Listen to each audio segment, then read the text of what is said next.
তো এটা ব্যাকগ্রাউন্ড ছাড়াও কিন্তু মানে ব্যাকগ্রাউন্ড ইমেজ ছাড়াও কিন্তু ইউজ করা যায়। তো আপনারা পরবর্তীতে যখন সেটা জেনে যাবেন কাজ করতে করতে, তখন আপনারা ইউজ করবেন, বাট প্রাইমারিলি এটা আপনারা ব্যাকগ্রাউন্ড হিসেবে ইউজ করবেন। তো এটা একটা ব্যাকগ্রাউন্ড ইমেজ আছে যেটা আমরা সিএসএস দিয়ে জেনারেট করতে পারবো না আপাতত। আচ্ছা, তো এইটা আমাদেরকে এক্সট্রাক্ট করতে হবে। তারপরে এই যে কলাম, রাইট সাইডে যে কলামে আছে দেখেন কিছু ইমেজ আছে। তো এই ইমেজটা এক্সট্রাক্ট করতে হবে। তারপরে যে আইকন গুলো আছে এগুলো যদি ফন্ট অসম বা অন্যান্য যেসব আইকন ফন্ট আছে। আর তারপরে দেখেন এসভিজি, এসভিজি এর একটা টার্ম আছে, এটা কি আপনাদের এইচটিএমএল এ কি দেখানো হয়েছে নাকি? না ভাই, এসভিজি দেখানো হয় নাই। আচ্ছা, এসভিজি হচ্ছে আসলে মানে গ্রাফিক্যাল একটা ফরম্যাট, স্কেলেবল ভেক্টর গ্রাফিক্স।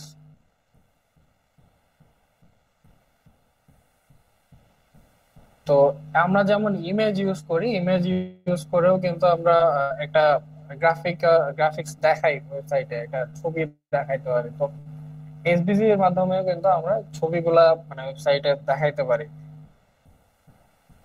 আচ্ছা, আমার ওয়াইফাই আসলে একটু প্রবলেম হচ্ছে, আমি কোন জায়গায় ব্রাউজ করতে পারতেছি না।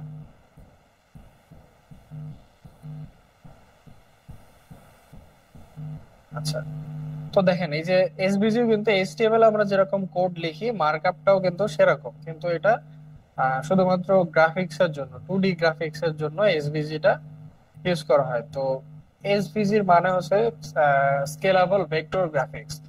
তো এটা হচ্ছে আপনার ভিউপোর্ট বা এই যে ব্রাউজারের সাথে কিন্তু রিলেটেড। মানে প্রিন্ট মিডিয়াতে আমরা যখন দেখি যে প্রিন্ট করতেছে কোনো একটা জিনিস, এটা যেভাবে আছে, এটা যত বড় স্ক্রিনে আপনি, যত বড় স্ক্রিন বা যেখানে প্রিন্ট করেন বা ইউজ করেন না কেন, এটা কিন্তু অ্যাডাপ্ট করে নেবে।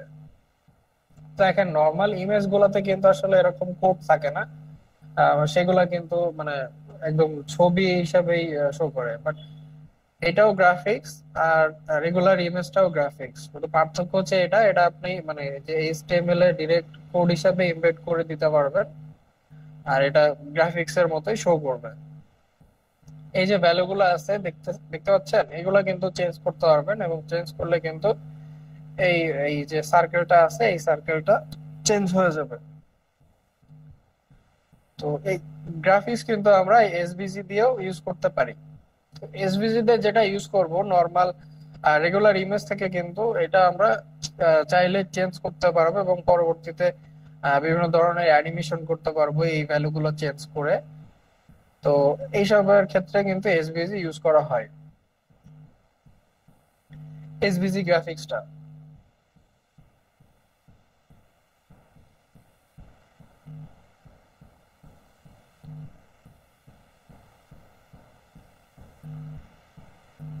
আচ্ছা, তো এই যে অ্যাসেট গুলা কিন্তু আপনারা আপনাদের যেভাবে প্রয়োজন, ইমেজ যেখানে মনে করবেন যে আসলে এটা ইমেজ হিসেবে ইউজ করা হয়েছে, সেগুলো আপনারা ইমেজ ইমেজ ফাইলের যে ফরম্যাট গুলো আছে, পিএনজি, জেপিজি, এগুলো ইউজ করবেন। আর যেখানে মানে ডিজাইন দেখে মনে হবে যে এখানে আসলে মানে ভেক্টর গ্রাফিক্স এর কাজ, মানে যেটা স্কেলেবল হবে, সেক্ষেত্রে আপনারা এসভিজি ইউজ করতে পারেন। আর যে ইলাস্ট্রেটর থেকে যে ফাইলগুলো করা হয়, বা ইপিএস, বিভিন্ন ধরনের ফাইল আছে যেগুলো থেকে এসভিজি আপনারা এক্সপোর্ট করতে পারেন। আবার চাইলে এসভিজি এইচটিএমএল এর মতোই মার্কআপ, সো এসভিজি টা আপনারা একটু দেখে নিতে পারেন গুগল বা ইউটিউব করে, বিভিন্ন ব্লগে আপনারা দেখবেন যে জাস্ট এসভিজি যেভাবে, সরি, এইচটিএমএল যেভাবে লেখা হয় এসভিজি কিন্তু সেভাবেই লেখা হয় অনেকটা, শুধুমাত্র ট্যাগ গুলো একটু আলাদা আছে। তবে এটা ডিরেক্টলি এসভিজি এইচটিএমএল এর সাথে কাজ করে, এবং ব্রাউজার সাপোর্ট, এটা কিন্তু ফুললি ব্রাউজার সাপোর্ট, মানে সবগুলা ব্রাউজারে কিন্তু সাপোর্ট করবে, বেসিক এসভিজি এলিমেন্টটা আছে। মোবাইল হোক ডেস্কটপ হোক সবগুলা ডিভাইসে সাপোর্ট করবে। এবং এটা হচ্ছে মানে স্কেলেবল ভেক্টর গ্রাফিক্স এর একটা বৈশিষ্ট্য হচ্ছে, দেখেন প্রিভিয়াসলি যে ইমেজটা আমরা ওপেন করছিলাম, সেটা কিন্তু জুম করলে একটা সময় কিন্তু পিক্সেলেট হয়ে যাবে, মানে বা রাস্টারাইজ ইমেজ গুলা কিন্তু পিক্সেল পিক্সেল হয়ে যাবে, জুম করলে শার্প থাকবে না। কিন্তু এসভিজি গ্রাফিক্স আপনি যতই জুম করেন না কেন, সেটা কিন্তু তার যে কোঅর্ডিনেট দেয়া আছে যেভাবে, সেভাবেই কিন্তু শো করতে থাকবে, মানে একদম সব সময় কিন্তু শার্প থাকবে। এই ইমেজটা দেখেন, এবার জুম করলে কিন্তু এটা পিক্সেলেট হয়ে যাচ্ছে। কিন্তু এসভিজি গ্রাফিক্স যেটা আছে, সেটা কিন্তু যতই জুম করেন আপনি, সেটা সব সময় তার যে শার্পনেস আছে, এবং সেই শার্পনেস মানে একদম শার্প থাকবে পুরা। কখনো এরকম মানে ফেটে ফেটে যাবে না বা পিক্সেলেট হয়ে যাবে না। এটা হচ্ছে ইউজের একটা পার্থক্য।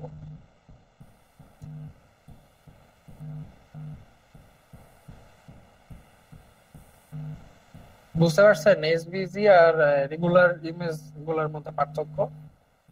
জি ভাইয়া। জি ভাইয়া বুঝছি। এসভিজি এসভিজি কিন্তু টু ডি গ্রাফিক্স এর জন্য, মানে টু ডিমেনশনাল যে গ্রাফিক্স গুলো আছে সেগুলোর জন্য এসভিজি ইউজ করা হয়।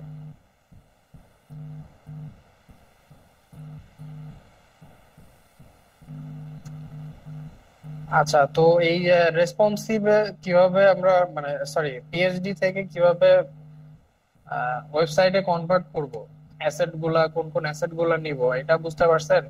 কে একজন বলতে পারবেন কোন অ্যাসেট গুলো আমরা এক্সট্রাক্ট করব, আর অন্যান্য গুলো যেগুলো আমরা এক্সট্রাক্ট করব না সেগুলা কিভাবে কোড করব? ভাইয়া ইমেজ গুলা সাধারণত আমরা এক্সট্রাক্ট করব। আচ্ছা, ইমেজ বলতে লোগো, তারপর ব্যাকগ্রাউন্ড ইমেজ। আর লেখাগুলা আমরা ওই ক্যারেক্টার উইন্ডোটা থেকে ওইটা কোন ক্যারেক্টারের এটা বাই করব।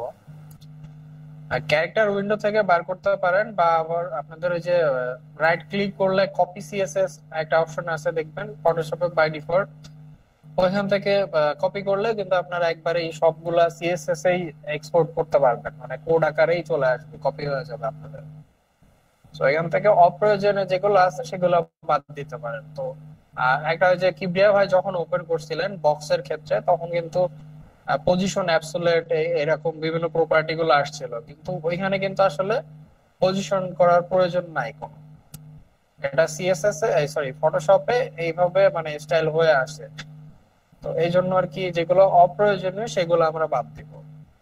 তো ফন্ট গুলা যখন আপনারা ফন্টের স্টাইল গুলো কপি করতে যাবেন ওইভাবে, তখন দেখবেন যে প্রতিবার কপি করার সময় কিন্তু আপনাদের font family, font size, line height এগুলা মানে একই প্রপার্টি মানে কপি হইতে থাকবে, মানে সিএসএস ফাইল হিসেবে আউটপুট হইতে থাকবে। সো এগুলাকে রিডিউস করতে হবে। বেসিক্যালি এইটাই, মানে জেপিজি দেখে আমরা যেরকম অ্যাজুম করে নিছি, এখন আর অ্যাজুম করা যাবে না। ডিজাইন দেখে আমাদেরকে মেপে মেপে করতে হবে। জেপিজির মতোই সবকিছুই, জেপিজির মতোই, শুধুমাত্র মাপ চোপটা আমাদের ফটোশপ ফাইল থেকে নিতে হবে। আচ্ছা, তো ফাইল হিসাবে যে আপনারা শুধুমাত্র পিএইচডি ফাইল পাবেন সোর্স ফাইল হিসাবে, এমন না। কিন্তু সোর্স ফাইল হিসেবে আপনারা এক্সডি ফাইল পেতে পারেন, তারপরে এআই পাইতে পারেন, পিডিএফ পাইতে পারেন, পিপিটিও পাইতে পারেন, আবার এসকেএস আছে, তারপরে আরো অনেক ফরম্যাট আছে যেগুলা পাইতে পারেন। তবে সবগুলা মূলত কাজ হচ্ছে একই।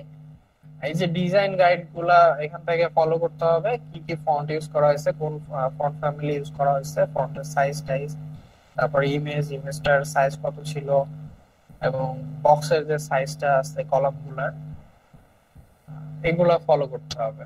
তো আপনাকে আগে দেখতে হবে যে আপনার যে পিএইচডি ফাইলটা আছে সেটা কোন স্ক্রিনের জন্য, যে সাইজের স্ক্রিন থাকবে, যে সাইজের জন্য পিএইচডি গুলো থাকবে, সেইটার জন্য মানে সেই স্ক্রিনে যেন অ্যাটলিস্ট যেভাবে ডিজাইন করা আছে সেভাবেই করতে পারেন, সেটা খেয়াল রাখতে হবে। মানে 1920 পিক্সেল রেজুলেশন থাকলে আপনার 1920p ওয়েবে, মানে ওয়েবের 1920p তে গেলে আপনার একদম হুবহু সেরকম একটা ডিজাইন দেখা যাবে, যেটা আপনার পিএইচডির সাথে এবং আপনার ওয়েবের সাথে একদম হুবহু মিলে যাবে। এটাই হচ্ছে পিক্সেল পারফেক্ট ডিজাইন।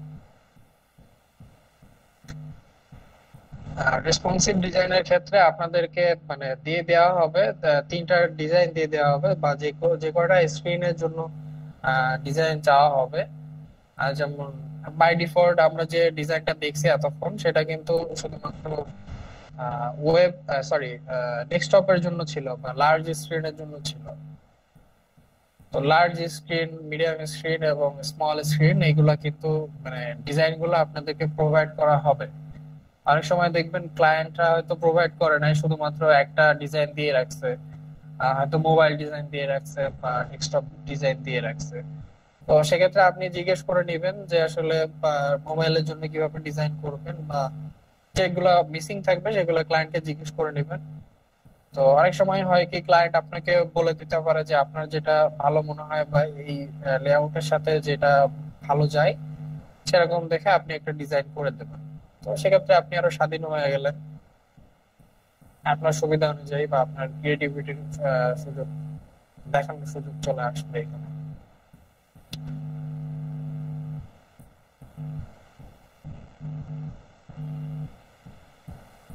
বুঝতে পারছেন? ডিজাইন দিলেও কিন্তু অনেক সময় আসলে ডিজাইনের সাথে একটা ডিজাইন গাইডলাইন দেওয়ার মানে দিয়ে দেওয়ার কথা, মানে স্ট্যান্ডার্ড যেটা প্র্যাকটিস, তো সেটা অনেক সময় মিসিং থাকে। বা পিএইচডির সাথে যে ডিজাইন গাইডটা দেয়া দেয়া থাকার কথা, সেগুলো কিন্তু অনেক সময় দেয়া থাকে না। তো এই জন্য আপনাকে ক্লায়েন্টকে জিজ্ঞেস করতে হবে ডিজাইনের ক্ষেত্রে। কোনো জায়গায় যদি আপনি না বুঝতে পারেন, সবসময় ক্লায়েন্টকে জিজ্ঞেস করতে হবে যে এটা আসলে কি হিসাবে ইউজ করতে হবে। স্যার জি বলেন। স্যার আমরা মিডিয়া কিউরি ইউজ করার সময় স্যার আমরা 2-3টা মিডিয়া কিউরি ইউজ করতে পারবো স্যার, মানে ডিভাইসে আলাদা আলাদা করার জন্য। হ্যাঁ, দুই তিনটা কেন, মানে আপনি বলছি না, মানে জিরো থেকে আপনি যতগুলা, মানে জিরো তো আর ই করা লাগে না, মনে করেন যে এক থেকে যতগুলা পিক্সেল আপনি ই করতে পারেন, ইমাজিন করতে পারেন।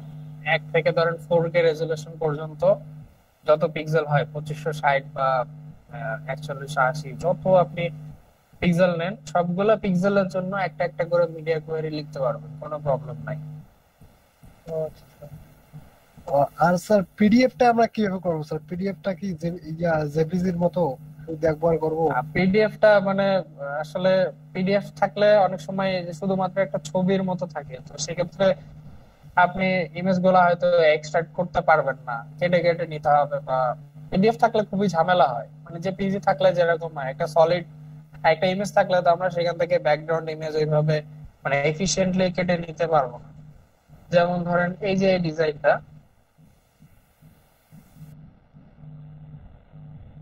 তো এই ডিজাইনটা দেখেন, এখানে একটা কলাম আছে, তো এটা যদি শুধুমাত্র ছবি হিসাবে দেওয়া হয় তাহলে ব্যাকগ্রাউন্ডটা কিন্তু আপনারা কোনোভাবেই এক্সট্রাক্ট করতে পারবেন না। আবার ব্যাকগ্রাউন্ডটা যদি হুবহু এক্সট্রাক্ট করতে না পারেন, দেখেন এই কলামটা কিন্তু সেমি ট্রান্সপারেন্ট, মানে এখানে ব্যাকগ্রাউন্ড কালারটার অপাসিটিটা কিন্তু কমাই দেওয়া আছে এই কলামটার বা এই সেকশনটার।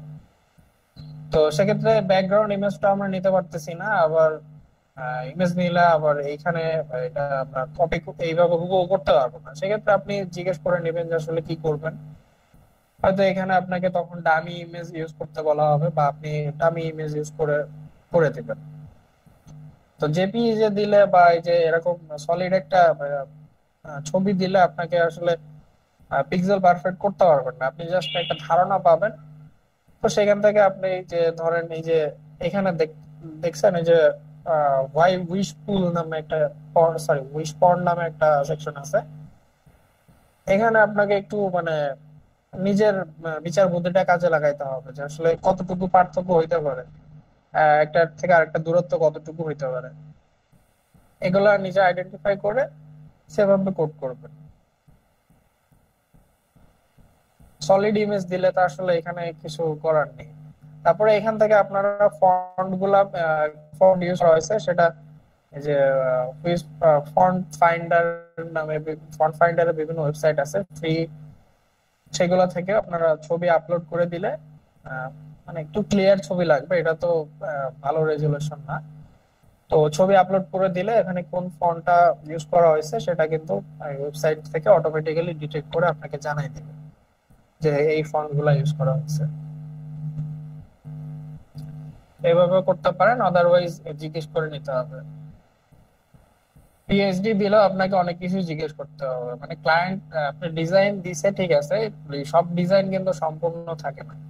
একটা সম্পূর্ণ একটা ডিজাইনে আপনার গ্রিড সিস্টেম ঠিক থাকতে হবে, তারপরে ডিজাইনের গাইড দিয়ে দিবে, মানে কোন ফন্ট ইউজ করা হয়েছে, কি কালার ইউজ করা হয়েছে, কালার সোয়াচ গুলো দিয়ে দেওয়া হবে।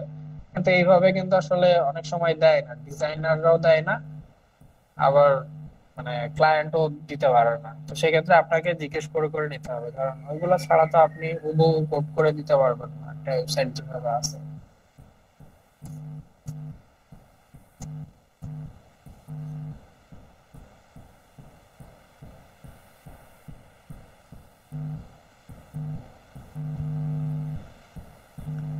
আচ্ছা, তো এই যে এতদিন আমরা যে আইকন গুলা দেখছি, দেখেন এই যে এই আইকন গুলা, এগুলা কিন্তু শুধুমাত্র যে ফন্টের আইকন দিয়ে ইউজ করতে হবে এমন না।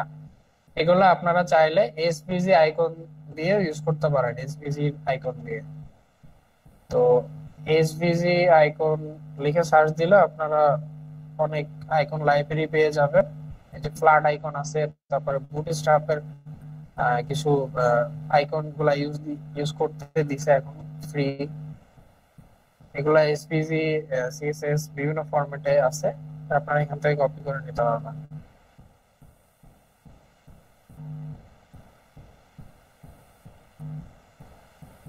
স্যার জি বলেন। ডামি ইমেজ কি আমরা তৈরি করতে পারবো স্যার? আমি ইমেজ তো ওই যে একটা ওয়েবসাইট দেওয়া হয়েছিল না, জি স্যার, ওইখানে তো আমি স্যার গেছিলাম, কিন্তু স্যার কিছু বুঝি নাই স্যার।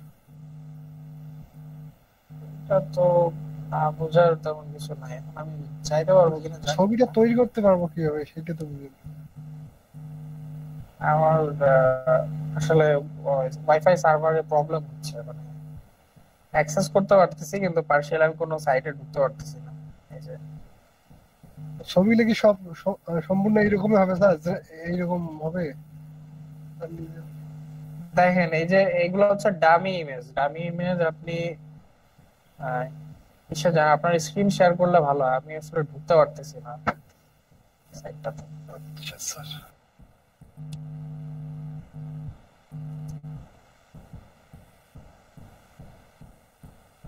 মেসেজ চ্যাট বক্সে দেখেন আমি হচ্ছে ইয়ে দিয়ে দিছি, লিংক দিয়ে দিছি।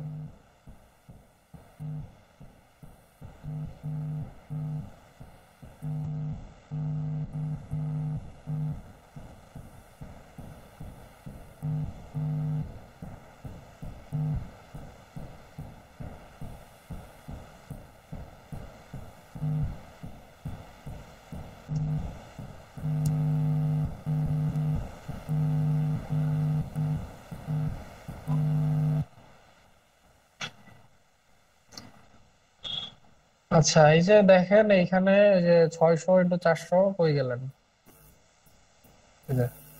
আচ্ছা, 600x400 দেয়া আছে দেখেন, এখানে আপনি চেঞ্জ করে দেন সাইজটা, ব্যাকগ্রাউন্ড সরি ইমেজের সাইজটা।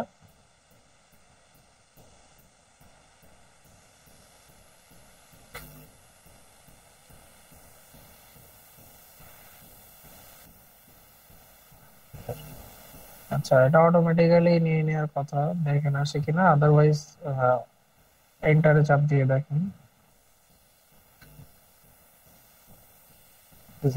ইন্টারেস্ট আপনি তারপর স্যার।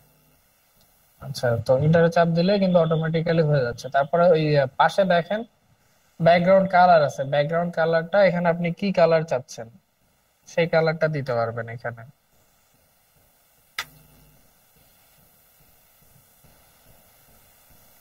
আচ্ছা, তারপরে দেখেন ফোরগ্রাউন্ড কালার, ফোরগ্রাউন্ড কালারটা কি হবে? ফোরগ্রাউন্ড কালার বলতে এই যে টেক্সটের কালারটাই ধরলাম, যেটা এখানে ফোরগ্রাউন্ডের টেক্সট আছে, টেক্সটের কালার একটা সিলেক্ট করেন। এই যে দেখেন টেক্সটের কালারটা চেঞ্জ হয়ে গেছে। আবার ফরম্যাটটা কি ফরম্যাট দিবেন, পিএনজি, গিফ বা জেপিগ, পিএনজি দিলে ট্রান্সপারেন্টটা পাবেন, আর গিফ দিলে কিন্তু অ্যানিমেশন ওয়ালা কোনো ইমেজ ইউজ করতে পারবেন, আর জেপিইজি দিলে রেগুলার যে ইমেজটা আছে সেটা পাবেন। তারপর হচ্ছে টেক্সট। তো এখানে দেখেন বাই ডিফল্ট আমরা কোনো টেক্সট দেই না, এজন্য 500x200 যে ইমেজের যে ডাইমেনশনটা আছে এটা দিয়ে দেয়। যেহেতু ডামি ইমেজ আমরা ইউজ করতেছি, তো এক্ষেত্রে কিন্তু আসলে বোঝার উপায় নেই। তো বোঝার সুবিধার্থের জন্য দেখবেন যে অনেক ওয়েবসাইটে যেখানে ডামি ইমেজ ইউজ করা হয় সেখানে এরকম ইমেজটা সাইজটা বলে দেওয়া হয়, যাতে পরবর্তীতে আমরা কোনো ইমেজ দিতে চাইলে কোন সাইজের ইমেজ দিব আমরা জাস্ট দেখলেই বুঝতে পারি। তো আদারওয়াইজ আপনি যদি টেক্সটটা সিলেক্ট করে দেন, তো এক্ষেত্রে এই যে যে টেক্সটটা দিবেন সেটা এখানে শো করবে। আচ্ছা, তো উপরে দেখেন আপনার একটা ইউআরএল হয়ে গেছে একদম উপরে, ওই ইমেজটার নিচে দেখেন। এটা স্যার। হ্যাঁ, এই এই লিঙ্কটা আপনি কপি করে আপনার যে কোনো জায়গায় আপনি ইউজ করতে পারবেন, লোকাল হোক, ওপেন হোক, বা অন্য কাউকে দেখাইতে চাইলেও আপনি এখান থেকে ইউজ করতে পারবেন। স্যার শুধু এইটুকু ডিজাইন স্যার, বুঝি নাই। মানে ডিজাইন শুধু এইটুকু, মানে এখানে কোনো পিকচার টিকচার অ্যাড করা যাবে না? ডামি ইমেজটা তো মানে আসলে এখানে আপনি একটা ইমেজ ইউজ করতেছেন এইটুকুই, তাছাড়া আর কিছুই না। ডামি ইমেজ তো আপনাকে এখানে কোনো মিনিংফুল ইমেজ দিবে না। ও আচ্ছা স্যার, বুঝছি স্যার। আমরা যেমন লরেম ইপসাম লিখি যে এটা হচ্ছে ডামি টেক্সট, ওই টেক্সটের তো কোনো মানে হয় না। তো এটা হচ্ছে ডামি ইমেজ, এটার কোনো মানে নেই, জাস্ট আপনার একটা সাইজ প্রয়োজন আপনার ডিজাইনের জন্য, শুধু সেই সাইজটা বা সেই টেক্সটটা, সাইজের মধ্যে সেই টেক্সটটা আর কি শো করবে, বা কালার, যেগুলো আপনি মানে চান বেসিক্যালি ডামি হিসাবে। এগুলো তো কোনো মিনিংফুল কোনো কিছু বহন করবে না।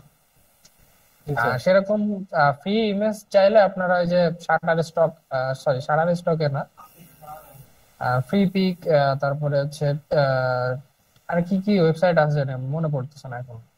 তো এই এই জায়গা থেকে পিকজাবে আছে ভাইয়া, পিকজাবে তো মোটামুটি সব ফ্রি পাওয়া যায়।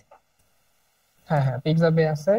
তো এই সাইট গুলাতে আপনারা ফ্রি অনেক অনেক অনেক ছবি পাবেন যেগুলো একদম ফ্রি, কমার্শিয়ালি এবং প্রাইভেট পার্সোনাল সব জায়গায় আপনারা ইউজ করতে পারবেন। তো চাইলে ডামি ইমেজ ইউজ করতে পারেন, বা আনস্প্লাশ বা যে পিক্সাবে এগুলা ইউজ করতে পারেন।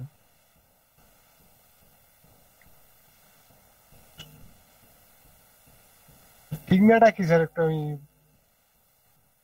বুঝি ফিগমাটা, নাই। ফিগমাটা কি স্যার? ইয়া ফিগমা হচ্ছে আপনার ডিজাইন টুল। ডিজাইন টুল বলতে ফটোশপের মতো ওরকম,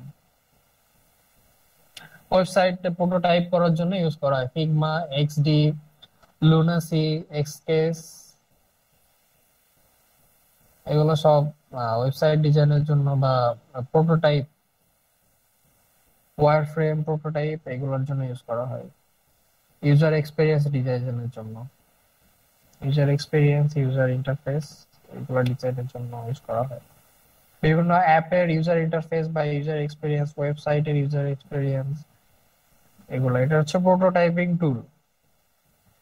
পিএইচডি তে দেখেন আমরা কিন্তু আসলে কোন বাটন গুলা ক্লিক করলে কি ধরনের বিহেভ করবে ব্রাউজার বা কি হবে সেইগুলা কিন্তু ডিজাইনে আসলে দেখানো সম্ভব হয় না পিএইচডি তো ওইভাবে। তো এইগুলার পিএইচডি এর এইসব লিমিটেশন দূর করতে কিন্তু এক্সডি, ফিগমা এগুলা মার্কেটে আছে। তো ফিগমার আরেকটা সুবিধা হচ্ছে ফিগমা আপনারা ডিরেক্ট ব্রাউজারেই ইউজ করতে পারবেন, এটা ব্রাউজার বেসড অ্যাপ। আবার চাইলে লোকালি আপনার মেশিনে ইনস্টল করতে পারবেন।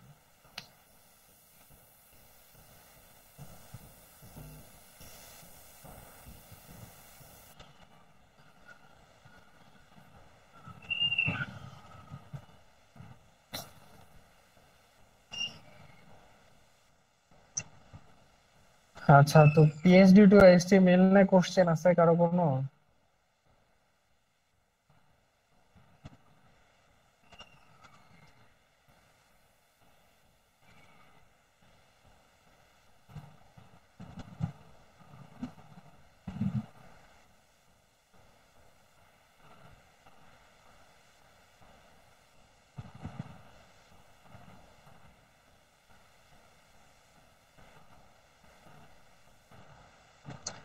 আচ্ছা, তাহলে একটা পিএইচডি ডিজাইন থেকে আপনারা মানে এখন করতে পারবেন?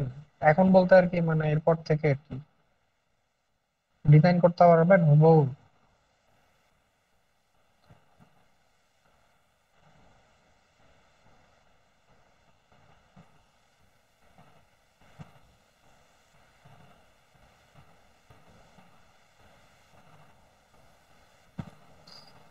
হ্যালো।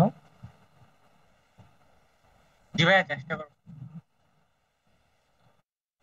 আচ্ছা, এতদিন জেপিজি তে যেরকম করছেন এটাও জাস্ট ওরকমই, শুধুমাত্র ডিজাইনের গাইডলাইনটা আপনাদের দিয়ে দেওয়া হয়েছে। তাপস ভাই, এনভার্টারতে গেলে তো আপনি ফ্রি পাবেন বলে মনে করি, মানে আশা করি না আমি। এটা আনস্প্লাশ, পিক্সাবে, এই বিভিন্ন ফ্রি পিকের জন্য বিভিন্ন সাইট আছে, ফ্রি পিক আছে, তো এইগুলাতে সার্চ করলে আপনারা পেয়ে যাবেন।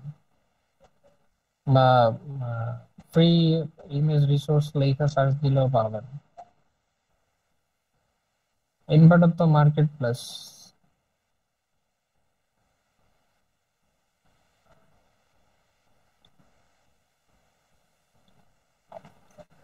আচ্ছা, এই যে ডামি ইমেজের জন্য আপনারা ভিএস কোডে একটা প্লাগ ইন আছে, তো এটা ইউজ করতে পারেন। ডামি ইমেজ নামে খুব সম্ভবত প্লাগ ইনটা, ওইটা ইউজ করলেই হবে। হ্যাঁ, একটা প্লেস লিঙ্ক। Order images. লিঙ্কটা তো আসলে আমার মানে ফোন থেকে দেওয়া তো সম্ভব না, সার্চ করলে পেয়ে যাবেন এক্সটেনশনে যে।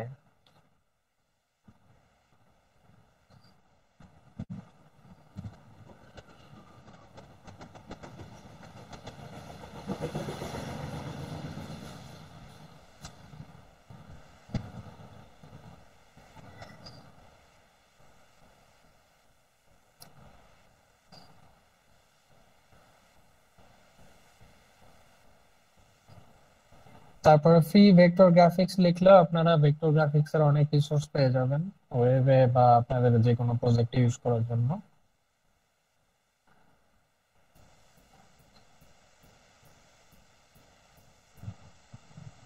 স্যার এটা কোড মানে কিভাবে ইউজ করবো স্যার? কোনটা? এই স্যার এই প্লাগইনটা। প্লাগ ইন তো আপনি কোড পেনে ইউজ করতে পারবেন না প্রো না হইলে। কোন প্লাগ ইন ইউজ করবেন? যেটা দিলেন স্যার এটা কি কিসের জন্য দিলেন তাহলে স্যার? Free vector stock. আপনি তো এই যে ইমেজ চাচ্ছিলেন ফ্রিতে ইউজ করার জন্য, আমি সেইগুলার কয়েকটা নাম বললাম, কোন কোন সাইটে গেলে আপনারা ইমেজ গুলা পাইতে পারেন।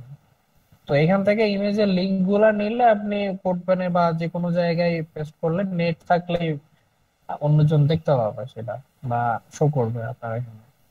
জাস্ট ফাইলটা আপনাকে হোস্ট করতে হবে না কোথাও, এখানে আছে, আপনি জাস্ট লিংকটা দিয়ে দিবেন, কপি ইমেজ লিংক থেকে যে লিংকটা কপি করে আপনি কোড পেনে দিলে সেভাবে। কোড পেনে তো আমরা নর্মালি আমাদের অ্যাসেট গুলো আপলোড করতে পারি না প্রো না হইলে, সো এভাবে আপনারা ইমেজ গুলা লিংক আপ করতে পারেন বা ডামি ইমেজ ইউজ করতে পারেন।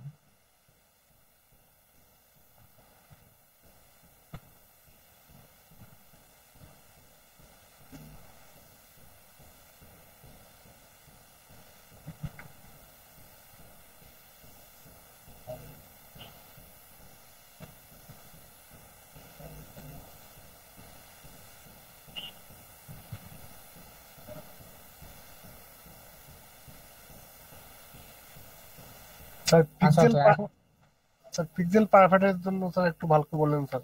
পিক্সেল পারফেক্ট আমরা কিভাবে করতে পারি?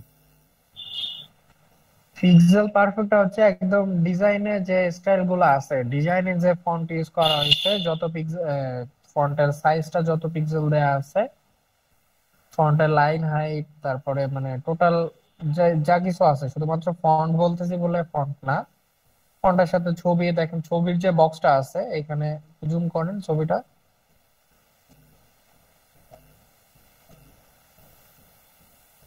ছবির যে বক্সটা আছে দেখেন, এই যে প্রোফাইলের যে এটা, বা একদম এই সিভি ফরম্যাটের লেফটে যে টপ ইমেজটা আছে,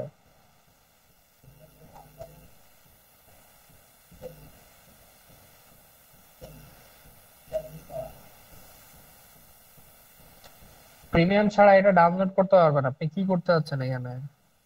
একটা কোনো ইমেজ আনেন যেটারে দেখে বলা যেতে পারে এইভাবে র্যান্ডমলি স্ক্রল করলে তো আমি কিছু বলতে পারবো না। স্যার জুম করবো কিভাবে স্যার? এটা স্যার জুম করলে তো ব্রাউজার জুম করতে হবে। তো যে কোনো ভাবে জুম করেন, আচ্ছা ব্রাউজার জুম করলে তো প্রবলেম নাই। ভাইয়া রাইট বাটন ক্লিক করে ওপেন ইন অ্যানাদার ট্যাব দেন, open image in another tab. এটা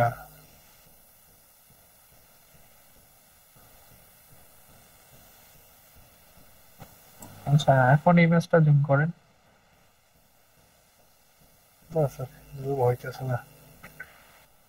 আচ্ছা যাই হোক, ওই যে ব্যাটার ছবি যেটা আছে, এই জন ডো এর যে ছবিটা আছে, ছবিটা যতটুকু জায়গা নিয়ে আছে এই বক্সটা, দেখেন ওয়েবে কিন্তু আসলে এরকম সার্কেল কোনো শেপ নাই, সার্কেল শেপ আমাদেরকে বানায় নিতে হয়। তো সার্কেল শেপটা একটা যে স্কোয়ার যে শেপটা আছে এই সার্কেলটা, সেই স্কোয়ারটা আমাদেরকে আইডেন্টিফাই করতে হবে। তো বর্ডার সেই রেডিয়াস স্কোয়ারটা যদি 150 পিক্সেল থাকে, ধরেন 150 স্কোয়ার পিক্সেল আছে আপনার, তো সে 150 স্কোয়ার পিক্সেল আপনাকে ওয়েবসাইটেও নিতে হবে ওয়েবসাইট তৈরি করার সময়। এবং সেটার আপনি যে পারফেক্ট সার্কেল আছে, তার মানে 50% বর্ডার রেডিয়াস দিলে কিন্তু এটা একদম পারফেক্ট সার্কেল হয়ে যাবে। তো আলটিমেটলি আপনার যে ইমেজের যে সাইজটা আছে সেটাও ঠিক থাকবে এবং ইমেজটাও পারফেক্টলি সার্কেল হয়ে যাবে। তো পরবর্তীতে সেম জিনিসটা আপনি যখন ওয়েব থেকে স্ক্রিনশট নিয়ে বা ওয়েবের সাথে মিলাইতে যাইবেন, তখন কিন্তু দেখবেন যে একদম হুবহু মিলে গেছে। আপনার স্ক্রিন রেজুলেশন ঠিকঠাক থাকলে ওই স্ক্রিন রেজুলেশনের জন্য কিন্তু হুবহু মিলে যাবে।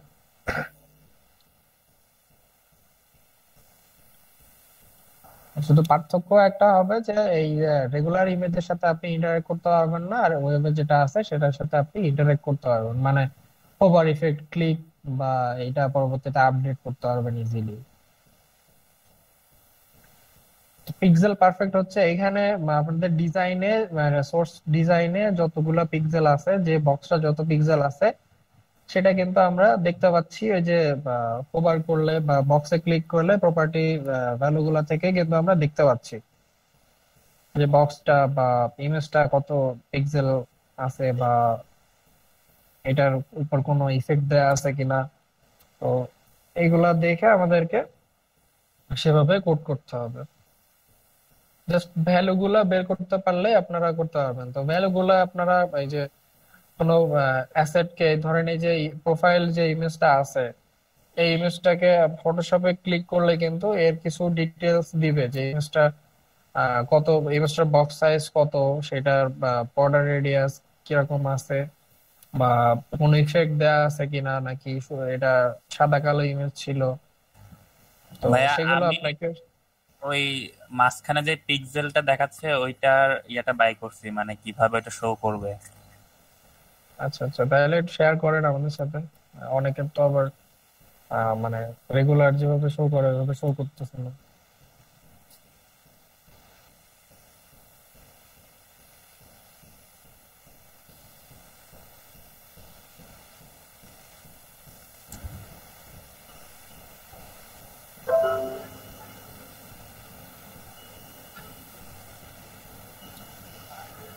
ভাইয়া এটা ভিউ থেকে শোতে যাইতে হবে, তারপর স্মার্ট গাইড অন করে দিতে হবে। হ্যাঁ, স্মার্ট গাইড অন করলে, হ্যাঁ হ্যাঁ, এই যে স্মার্ট টুইটটা।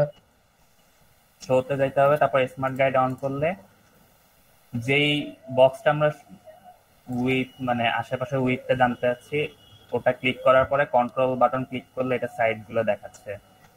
হ্যাঁ হ্যাঁ, তো অনেকগুলাই হয়তো এটা ডিফল্ট ভাবে টুইক করা নাই, মানে সেট করা নাই ডিফল্ট। তো এটা আপনারা এই যে ভিউ থেকে, শো থেকে, তারপরে টিক দিয়ে দিলেই হবে। আচ্ছা, তো কেউ একজন একটু রিপিট করলে ভালো হয়, মানে সিঙ্গেল পারসন টোটালি অ্যাসেট গুলো আমরা কিভাবে এক্সপোর্ট করব, প্লাস এই যে বক্স গুলা সাইজ কিভাবে দেখবো আর কি।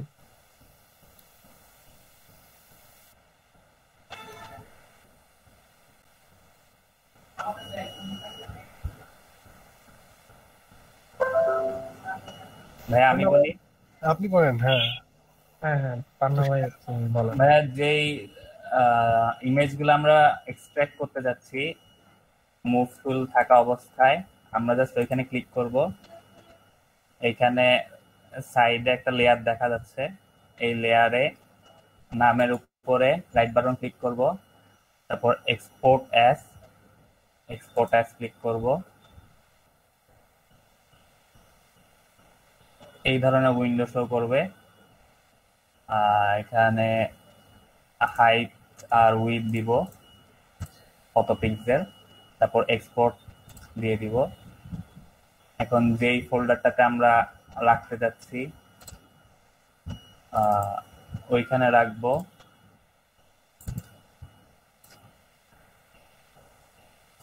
এটা এক্সপোর্ট হয়ে গেছে।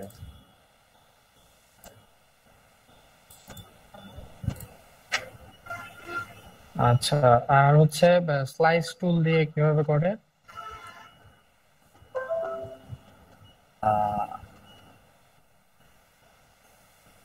এইভাবে করতে একটু সময় লাগবে, মানে সবগুলো সিলেক্ট করে এখান থেকেও এক্সপোর্ট অল করা যাবে, আর স্লাইস টুল দিয়েও করতে পারেন। তো যখন পিএনজি বা মানে ট্রান্সপারেন্ট গ্রাফিক্স এর দরকার হবে তখন আপনারা এইভাবে করবেন, বা ওই যে আরেকটা ডকুমেন্ট লেয়ারটা আরেকটা ডকুমেন্ট হিসেবে ওপেন করে এখান থেকে ইমেজটা ট্রিম করে নেবেন।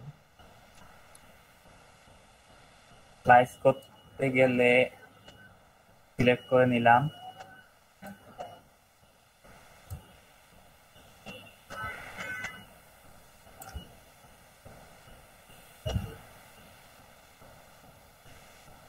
তারপর ভাই কি করবো মনে নাই। আচ্ছা, তো এখানে হচ্ছে আপনারা একবারেই কিন্তু অনেকগুলা সবগুলা ইমেজকে সিলেক্ট করে নিতে পারেন, স্লাইস করে নিতে পারেন। পাশের ইমেজটাও সিমিলারলি স্লাইস করে নেন। তো একবারেই পারফেক্ট হতে হবে এমন না, এটা ড্র্যাগ আর ড্রপ করে, সরি মানে ড্র্যাগ আউট করে কিন্তু আপনারা অ্যাডজাস্ট করে নিতে পারবেন উইডথটা। আচ্ছা, তো এই যে ব্লু যে আইকন গুলো আছে এখানে ডাবল ক্লিক করলে আপনাদের আরেকটা অপশন আসবে, ওপেন হবে, ডাবল ক্লিক করতে পারেন।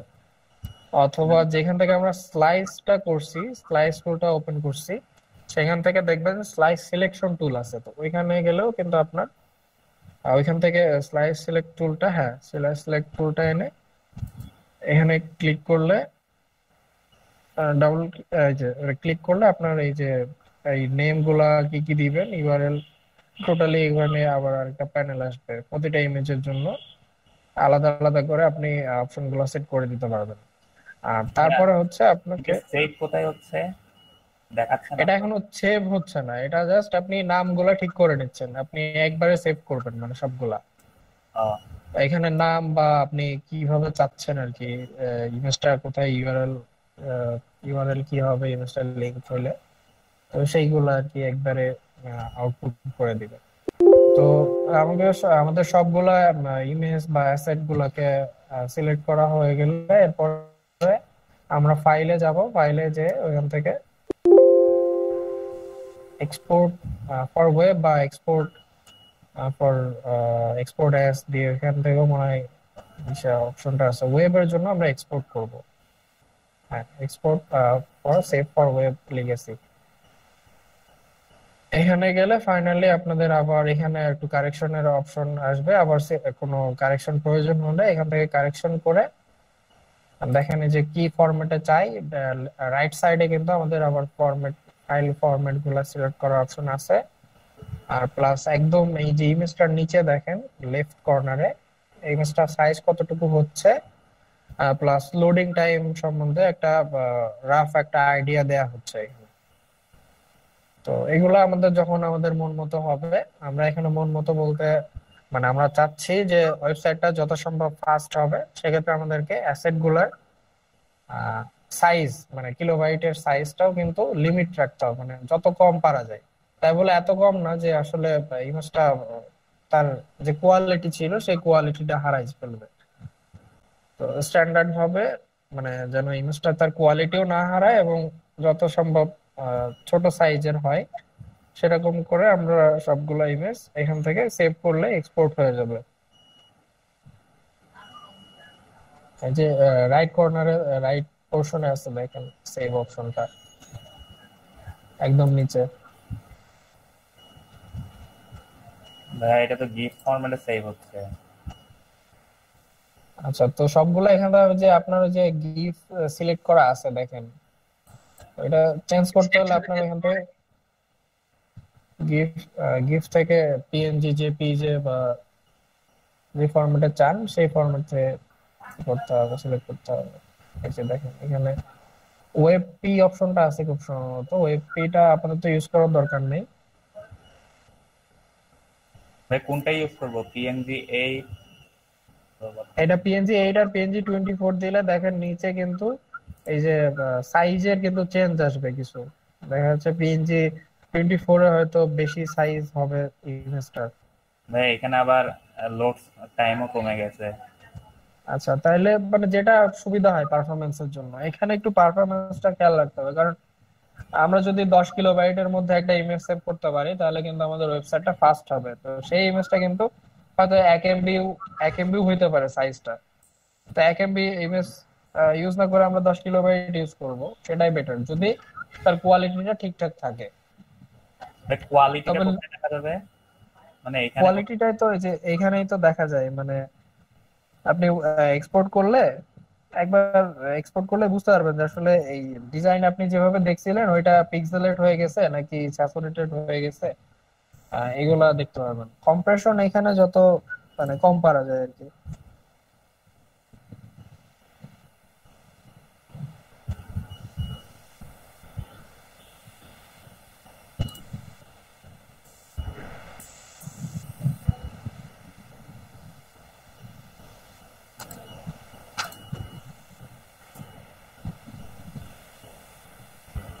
আচ্ছা, এটা ফোল্ডার করে সবগুলো চলে আসবে প্রত্যেকটা ইমেজ। এটার একটা প্রবলেম দেখেন, এই যে এটা মনে হয় অটোমেটিক্যালি সিলেক্ট হয়ে গেছিল আপনার, সেজন্য চলে আসছে এটা। আচ্ছা, এখানে দেখেন ব্যাকগ্রাউন্ড গুলো কিন্তু এই যে সাদা হয়ে চলে আসছে, মানে পিছনে ব্যাকগ্রাউন্ড যেটা ছিল।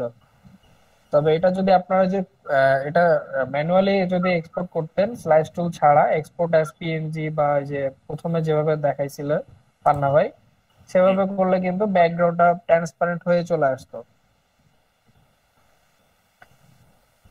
তো এটা আপনার ইউজ কেসের উপর ডিপেন্ড করতেছে আসলে যে আইকন গুলা কিভাবে আপনি ইউজ করতে যাচ্ছেন।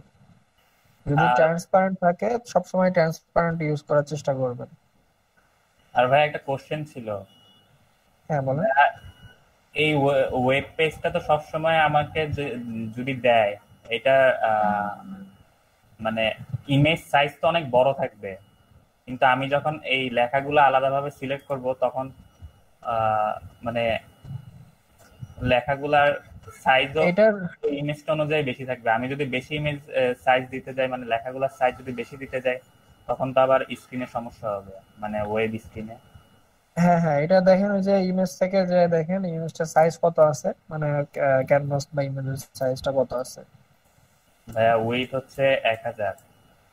আচ্ছা, তো 1000 কিন্তু আমরা মানে রেগুলারলি 1200 কন্টেইনারের সাইজটা কিন্তু 1200 ধরি ডেস্কটপের জন্য। তো এটা আসলে একটা মানে না ডেস্কটপ হয়েছে ফুলফিল না মিড রেঞ্জ হয়েছে, তো এই ধরনের কিছু ঝামেলা থেকে যায়। তো আপনি এটা ক্লায়েন্টকে জিজ্ঞেস করে নেবেন যে আসলে এটা কিন্তু পারফেক্টলি ডেস্কটপের জন্য কিন্তু ছোট দেখা যাবে। তো এটা মূলত ধরে নিবেন যে 1000 যেহেতু দেয়া আছে, তো এটা মানে ট্যাব বা ডেস্কটপের জন্যই আর কি এই ডিজাইনটা। তো এটা আপনি যেভাবে আছে এইভাবে ইউজ করলে কোনো প্রবলেম হবে না। তবে অনেক সময় দেখা গেল যে আমাদের ল্যাপটপের স্ক্রিনের সাইজ হচ্ছে 1366, তো সেখানে ব্রাউজার ইউজ করতে পারে 1346 খুব সম্ভবত। তো এক্ষেত্রে যদি আপনাকে 1920p বা 1080p রেজলিউশনের ফুল 1080p রেজলিউশনের ফাইল দেওয়া হয়, সেক্ষেত্রে আপনাকে সেটা ছোট করে নিতে হবে। মানে ছোট করে নিতে হবে বলতে যে ইমেজ সাইজ থেকে চেঞ্জ করে নিলে আপনার কিন্তু এই যে পোর্শন একদম প্রপোর্শন অনুযায়ী কিন্তু চেঞ্জ হবে। এই যে মাঝখানে দেখেন লিংক আপ, এইটা চেঞ্জ করলে সব চেঞ্জ হয়ে যাবে। আশা করি সব চেঞ্জ হবে যদি ডিজাইনটা ঠিকঠাক মতো করা হয়। আদারওয়াইজ মানে কোনো একটা এলিমেন্ট দেখা গেল যে পুরো পুরো বডি চেঞ্জ হয়ে যাবে, বডির উইডথ চেঞ্জ হবে, সেই অনুপাতে কিন্তু এলিমেন্ট গুলো গ্রো করবে না। কন্টিনিউ করে দেখেন। ভাই আমার ফন্ট গুলো পাওয়া যাচ্ছে না, তো এটার জন্য মনে হয় সমস্যা হচ্ছে। ফন্টের জন্য আসলে একটু প্রবলেম হয়, কিন্তু এডিট না করলে আপনার জি ভাইয়া ঠিকঠাক ছোট থাকে। হয়ে গেছে টেক্সটের হ্যাঁ সাইজ, এটা আগে 13 ছিল।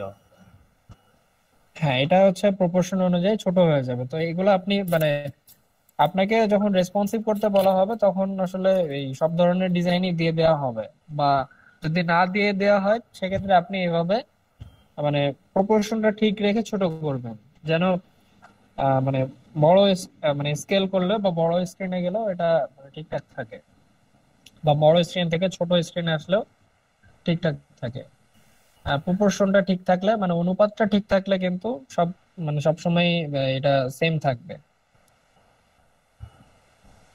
জি ভাইয়া।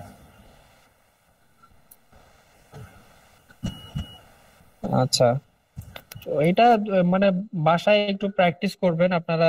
যে কোনো প্রথমে খুব অ্যাডভান্স লেভেলের পিএইচডি নিয়ে কাজ করার দরকার নেই, জাস্ট বেসিক যেগুলো আছে দেখলে বুঝতে পারবেন, বা যেগুলো আপনার কাছে ইজি মনে হবে সেগুলো দিয়েই করবেন। তারপরে আস্তে আস্তে একটু কমপ্লেক্সে ঢুকবেন আস্তে আস্তে। ভাইয়া আমাদের এক্সামে যেই মানে ছবিটা দেওয়া হয়েছিল, এটা কি পিএইচডি পাওয়া যাবে? এটা ট্রাই করা যায় ওটা তো? তো আমার আসলে ল্যাপটপে ছিল, এটা তো আমার ব্যাকআপ নাই আর কি। পিএইচডি ছিল এটা, বাট ওটা আমার ল্যাপটপে রয়েছে আর কি, আমার কোথাও আপলোড করা নাই ড্রাইভে বা অন্য কোথাও।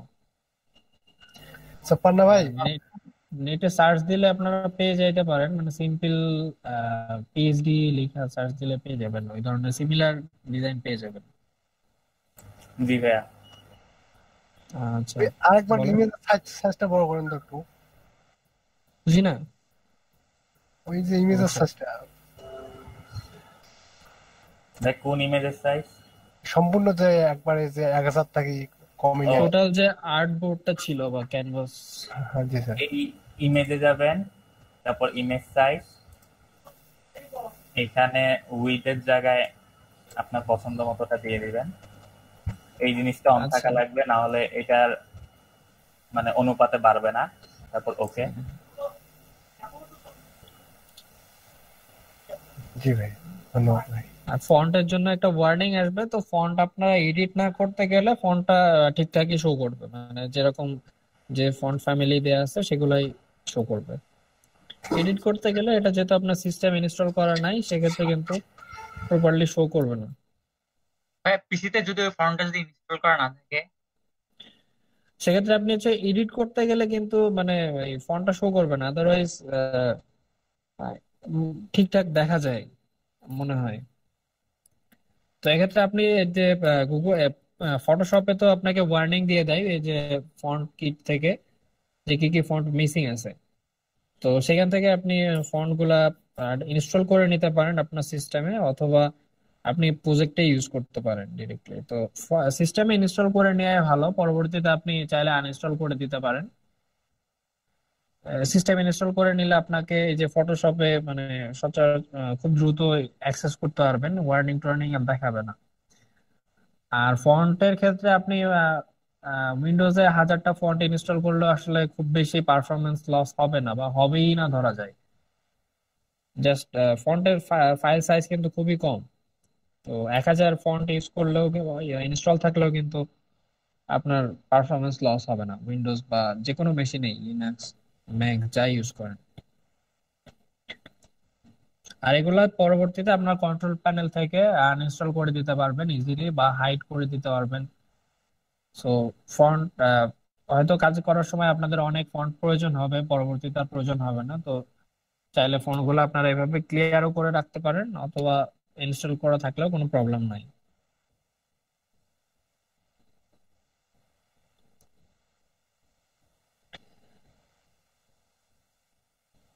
তো ভাই আপনি কোন কোন মার্কেট প্লেসে কি ধরনের কাজ করেন, এটা তো মানে আমাদেরকে কখনো সম্ভবত বলেন। আমি মূলত হচ্ছে এই ফ্রন্ট এন্ড ডিজাইন নিয়ে কাজ করি, মানে এই পিএইচডি টু এইচটিএমএল এই ধরনের মানে ডিজাইন থেকে র কোডিং এ মানে একদম স্ট্যাটিক সাইট নিয়ে কাজ করি আমি পুরা। আর হচ্ছে আমি যে পিডাব্লিউএ যেটা আছে, প্রোগ্রেসিভ ওয়েব অ্যাপস, মানে যেগুলো আপনারা ফোনের হোম স্ক্রিনে ইনস্টল করতে পারেন বা ডিরেক্ট ব্রাউজার থেকে ইনস্টল করতে পারি আমরা, সেইগুলা ডিজাইন করি।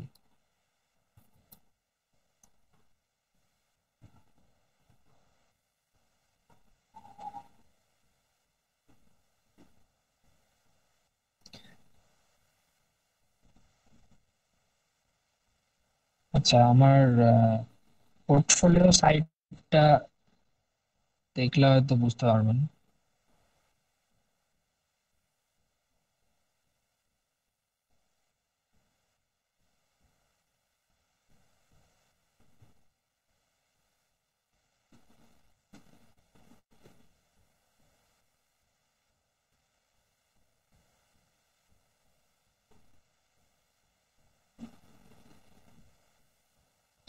গিটহাবে হোস্ট করা আছে, ফ্রি সোর্স কোডও আছে, ইউজ করতে চাইলে করতে পারেন, প্রবলেম নাই।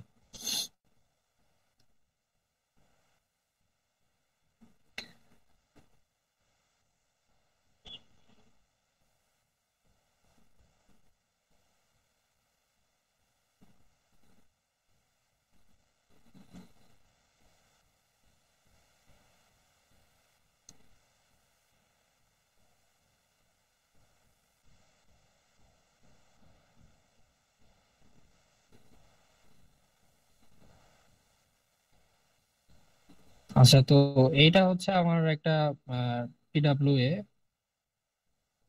এটা আপনারা ব্রাউজারে ইনস্টল করতে পারবেন, ভাইয়া এটা মানে হোস্ট ব্রাউজার থেকে কিভাবে ইনস্টল করতে করছেন? পারবেন। গিটহাবে হোস্ট করা, মানে ফ্রিতে। এ ভাই একবার দেখাই দিলে ভালো হতো, আমরাও ট্রাই করতাম।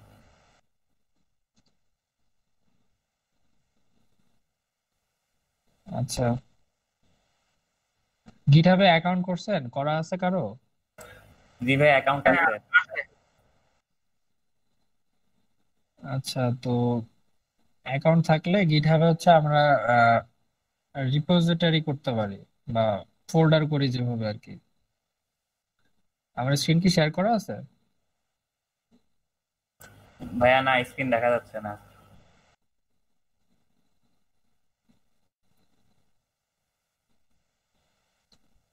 আচ্ছা,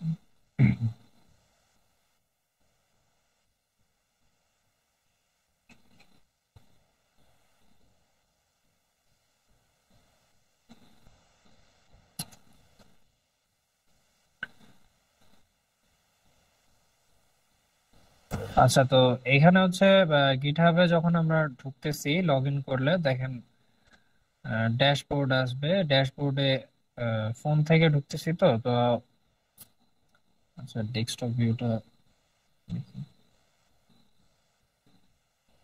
দেখতে পাচ্ছেন? জি ভাইয়া, দেখা যাচ্ছে। আচ্ছা, এটা হচ্ছে আমার ডেস্কটপ ভিউ। তো এই যে এখানে দেখেন আমার প্রোফাইল, মানে এটা একটা সোশ্যাল সাইট আর কি, প্রোগ্রামারদের জন্য। এখানে আমার টোটাল একটা মানে ওভারভিউ দেয়া আছে যে আমি কি কি কাজ করছি। এই যে দেখেন 287 কন্ট্রিবিউশন, মানে কতগুলো এডিট করছি বা কোন মাসে কতগুলো এডিট করছি, এই ধরনের এক একটা মানে দিয়ে দেয়া আছে ড্যাশবোর্ড। তো আর পাশে দেখেন রিপোজিটরিজ আছে। এই যে রিপোজিটরিজ, রিপোজিটরিজ হচ্ছে আমাদের ফোল্ডারের মতো অনেকটা। তো এই রিপোজিটরিজ এর মধ্যে, মানে এই রিপোর মধ্যে আমরা হচ্ছে এই যে ধরেন একটা কোড করছি আমরা, আহ, এই যে আচ্ছা, এই হট বার্গার্স নামে একটা সাইট ধরেন আমরা ডেভেলপ করছি, তো সেই কোডগুলো আমরা এখানে এসে আপলোড করে দিতে পারবো। আপলোড আপলোড করে দিলে এখানে কিন্তু এই যে গিটহাব তো ফ্রি আসলে, এখানে প্রাইভেট যে রিপো গুলো আছে সেগুলো দেখা যাবে না, বাট পাবলিক রিপো গুলোকে আমরা যে কেউ ইউজ করতে পারি, লাইসেন্স যদি দেয়া থাকে। তো এটা যেহেতু সবগুলা কোড ওপেন সোর্স, সো আপনারা এখান থেকে যে কারোরটা কপি পেস্ট সবকিছুই করতে পারেন, কমার্শিয়ালি ইউজ করতে পারেন, কোনো প্রবলেম নাই। আচ্ছা, তো আপনি তো এই অনেক কোডগুলো সেন্সিটিভ একটা কোড দিয়ে রাখছেন। বুঝি না। মানে আপনি সম্ভবত কয়েকটা প্রজেক্ট নিজে দিয়ে রাখছেন, মানে যে কেউ ডাউনলোড করতে পারবে? হ্যাঁ হ্যাঁ, মানে আমি হচ্ছে ওই যে প্রজেক্ট গুলা দিয়ে রাখছি, যে আমার যেগুলো আপলোড করা আছে। তো এখানে তো আর ওপেন সোর্স, এখানে তো আর আমার সেল করার কিছু নাই, জাস্ট পোর্টফোলিওর জন্য আর কি। তো এখানে আপনারা আপলোড করে রাখতে পারেন। তো আবার এই যে এখান থেকে ডাউনলোড করতে পারেন, ডিরেক্ট জিপ হিসেবে ডাউনলোড করতে পারেন, বা ভিএস কোডে, বা আপনারা যেখানে ইউজ করতেছেন সেখানে আপনারা ডিরেক্ট করতে পারেন। তো কমান্ড লাইন থেকে আপলোড করতে পারবেন এখানে, আবার ভিএস কোড থেকে বা এরকম ভিজুয়াল যে প্ল্যাটফর্ম গুলো আছে এগুলা থেকেও কিন্তু কোড গুলো আপলোড করতে পারবেন। তো আপলোড করার পরে এটা আপনারা এই যে দেখেন, উপরে দেখেন এই যে code, issues, pull request, actions, projects, wiki, security insights, বিভিন্ন ধরনের আহ আছে, বাটন আছে, এগুলাতে বিভিন্ন ধরনের কাজ করা যায়। একটু ডিটেলসে না যাচ্ছি। তবে কোডগুলা আপলোড করার পরে আপনারা এই যে সেটিংস আছে, যে ফোল্ডারটা আপলোড করছেন ওই ফোল্ডারটা সেটিংস এ যাবেন। এখান থেকে সেটিংস এ যাওয়ার পরে দেখেন নিচে, অনেক অনেক নিচে এই যে গিট হাব পেজেস আছে। তো এইখান থেকে আপনারা গিট হাবের এইগুলা পেজ হিসাবে হোস্ট করতে পারবেন, এক একটা পেজ হিসাবে। লাইক আমার এটা যে এখানে আপনি সোর্সটা সিলেক্ট করে দিবেন কোনটা আছে। তো বাই ডিফল্ট যেহেতু কোনো সোর্স নাই, সেহেতু মাস্টারটাই সোর্স হিসাবে নিয়ে নেবে। ব্রাঞ্চিংটাও একটু বুঝতে হবে এখানে আসতে হলে, মানে গিটহাব ইউজ করার সময়। তো এখান থেকে সোর্স আমরা যখন দিয়ে দিব এই মাস্টারটা, তখন আমাদের এই একটা লিংক দিয়ে দিবে এখানে সাথে সাথে, বা 1-2 মিনিট দেরি হতে পারে। তো এখানে আরো কিছু অপশন আছে, এই যে স্ট্যাটিক সাইট জেনারেটর আছে, কিছু জেকেল আছে, তারপরে হুগো আছে, এই ধরনের কিছু সাইট জেনারেটর আছে, তারপর নেটলিফাই। এগুলোর সাথেও এই কোডটাকে আমরা যে ফোল্ডারে কোডটা রাখছি সেই ফোল্ডারটা ইন্টিগ্রেট করতে পারি। তো সেখানে এসে আপনারা, আপনাদের আর বেশি কিছু দরকার নেই ইনিশিয়ালি, জাস্ট এইখানে সোর্সটা দিয়ে দিলে আপনাদের এরকম একটা লিংক দিয়ে দিবে, your site is published at. তো এই লিংকে ক্লিক করলে আপনি যে এইচটিএমএল যে কোডটা করছেন এই কোডটা কিন্তু এখানে শো করবে।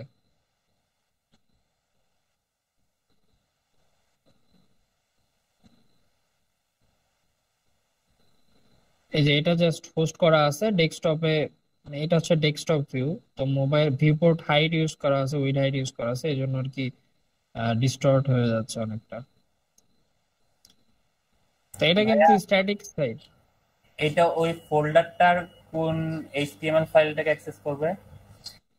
ইন্ডেক্স যে ফাইলটা আছে, ইন্ডেক্সটা বাই ডিফল্ট ইন্ডেক্স দিয়ে কিন্তু মানে শুরু আর কি, জি ভাইয়া, বুঝছি। ওয়েবসাইটটা ডিরেক্ট করবে, রুটটা হচ্ছে ইন্ডেক্স। তো এটা হচ্ছে যে ইন্ডেক্স ফাইলটাকে শো করছে। তো এখানে আপনার যদি আরো অনেকগুলা পেজ থেকে থাকে, মেনু, গ্যালারি, এগুলো যদি পেজ থেকে থাকে, তো সেখানে আপনারা মানে এটা সিলেক্ট করার পরে এই পেজগুলো ওপেন হবে।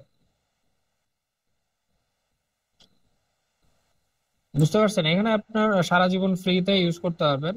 মানে সারা জীবন বলতে মাইক্রোসফট যতদিন ফ্রি দেয় আর কি।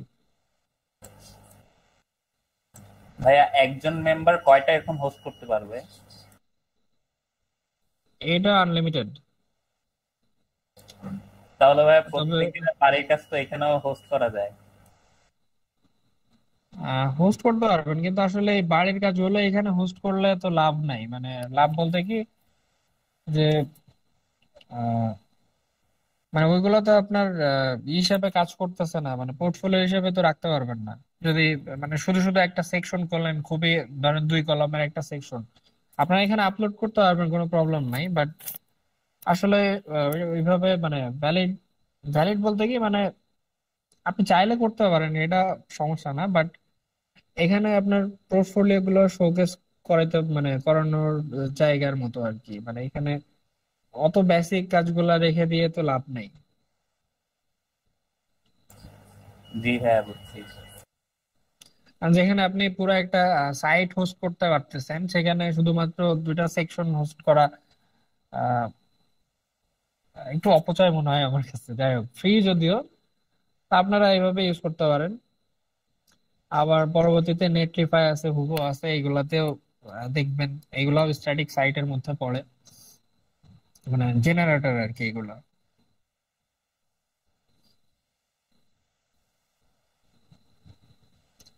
তো গিটহাব কিন্তু আমাদের প্রয়োজন হবে পরবর্তীতে কাজ করতে গেলে, যেখানেই কাজ করেন না কেন।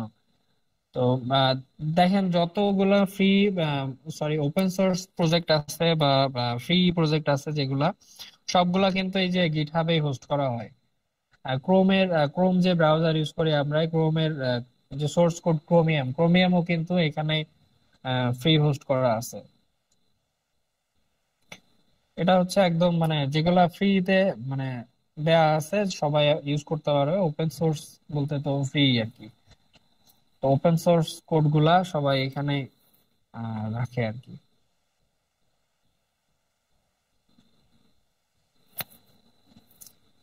গিট নিয়ে দেখবেন, গিট নিয়ে আসলে মানে খুব বেশি বোঝার কিছু নাই। তবে গিট নিয়ে যখন আপনারা টিম এনভায়রনমেন্টে কাজ করবেন, তখন গিটের ব্যবহারটা আরো বেশি লাগবে। ব্রাঞ্চ গুলা কিভাবে কাজ করে, কোন ব্রাঞ্চের সাথে কিভাবে মার্জ করতে হয়, কমান্ড লাইন থেকে কিভাবে ইউজ করতে হবে গিট, সেটা কাজে লাগবে।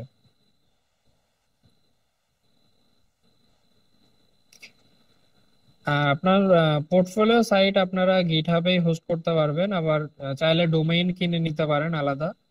তো পোর্টফোলিও সাইটে আসলে খুব বেশি মানে ইনফরমেশন থাকে না, জাস্ট বেসিক এই যে আপনার স্কিল কি কি করতে পারেন এইসব শোকেস থাকে। তো এটার জন্য ডাইনামিক না হলেও চলে আর কি। তো এই যে আমার এই পোর্টফোলিও সাইটে এখানে দেখেন আমার জাস্ট কন্টাক্ট ইনফো গুলো আছে, প্লাস কি কি স্কিল আছে সেগুলো দেয়া আছে। তো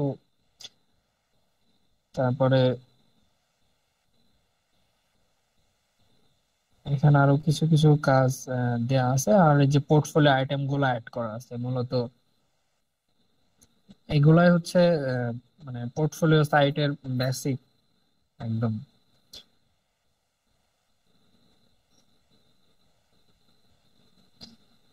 তো এটা অনেকটা ডাইনামিক ভাবে ইয়ে করা। স্ট্যাটিক সাইট হইলেও ডাইনামিক বিহেভ করে, মানে এখানে দেখেন লোড মোড দিলে আমার যতগুলা ইয়ে অ্যাড করা আছে সবগুলো ইউজার যদি কেউ দেখতে চায় সবগুলো, তো আসতে থাকবে প্রতিবার।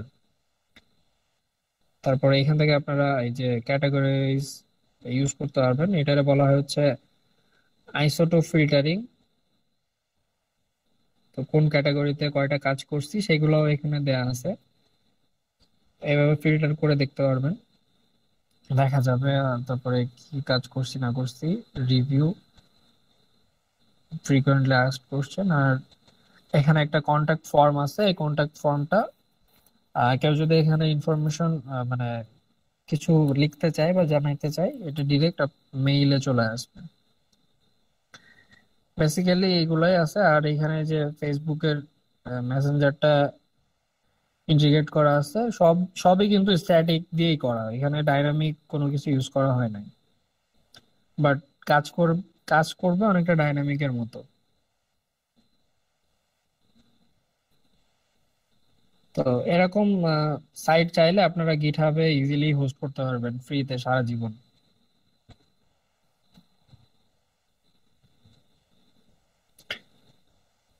তো বেসিক এই হোস্টিংটা খুবই ইজি। আর ব্রাঞ্চিং আর এইগুলা গিটহাবটা কিভাবে অর্গানাইজ করবেন, এবং ফাইল লিমিট আছে কিছু প্রতিটা ব্রাঞ্চে, খুব সরি প্রতিটা রিপোর্টে খুব সম্ভবত 1 GB ফাইল লিমিট আছে ফ্রিতে। এটা এখন কোন মডিফাই হয়েছে কিনা আমি জানি না। প্রাইভেটেও আপনি আনলিমিটেড রেপো তৈরি করতে পারবেন যতদূর জানি।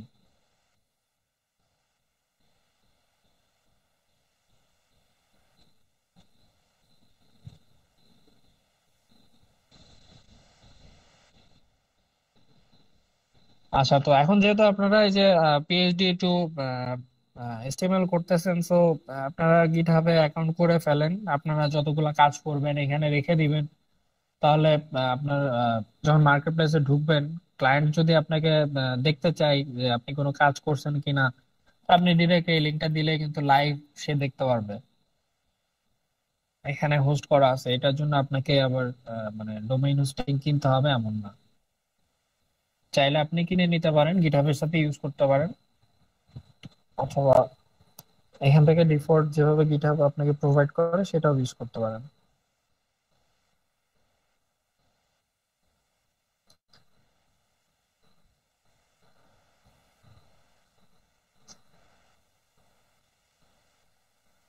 আচ্ছা, তো আপনাদের সাথে আমার ক্লাস কবে হবে বা পরবর্তীতে কন্টিনিউ করতে পারবো কিনা আমি জানি না। তবে আপাতত যতটুকু বুঝাইছি এতটুকুতেই মানে আপনারা যদি ক্যাচ করতে পারেন তো আশা করি মার্কেট প্লেসে কাজ করতে পারবেন ঠিকঠাক ভাবে, কোনো প্রবলেম হবে না এবং ভালোভাবেই কাজগুলো কমপ্লিট করতে পারবেন। তো এই যে পিএইচডি টু এইচটিএমএল পর্যন্ত মানে কারো কোনো কোশ্চেন আছে কিনা প্রিভিয়াস মানে যতদিন ক্লাস হয়েছে আপনাদের সাথে?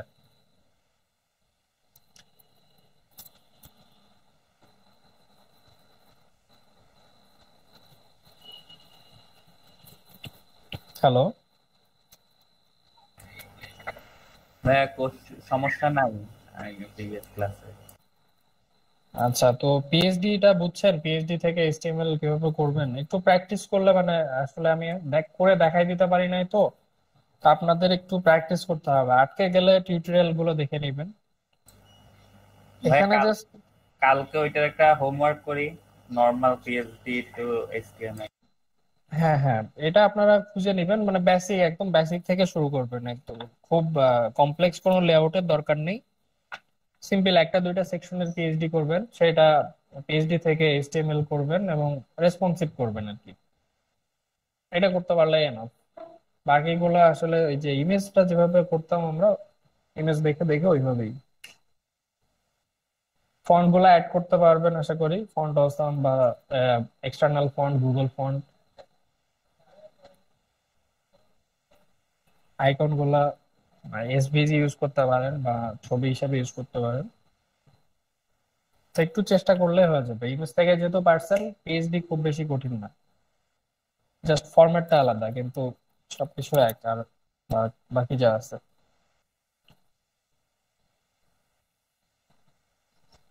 আচ্ছা, আর আর একটু কিছু বলতে চাচ্ছিলাম যারা অ্যাডভান্স লেভেলে কাজ করতে চান তাদের জন্য। যে এই পিএইচডি টু এইচটিএমএল শেষ হয়ে গেলে যে আপনার একটা স্ট্যাটিক সাইট তৈরি হয়ে গেল, এটা অবশ্য সত্যি, কিন্তু এটা কিন্তু আসলে ইউজার ইউজারদের ব্যবহার উপযোগী করতে হবে, তো ইউজারের এক্সপিরিয়েন্সটা মাথায় রাখতে হবে। আর তারপর হচ্ছে ওয়েবসাইটের পারফরমেন্সটাকেও মাথায় রাখতে হবে, যে আসলে কোডগুলো আপনি লিখলেন সেটা কাজ করবে ঠিক আছে, কিন্তু একটা ওয়েবসাইট ওপেন হইতে যদি 5 মিনিট সময় লাগে সেক্ষেত্রে কিন্তু ইউজার 5 মিনিট ধরে বসে থাকবে না ওয়েবসাইটটা ওপেন করার জন্য। তার মানে আমাদেরকে ওয়েবসাইটের পারফরমেন্সটাও কিন্তু খেয়াল রাখতে হবে আমাদের কোড করার সাথে সাথে।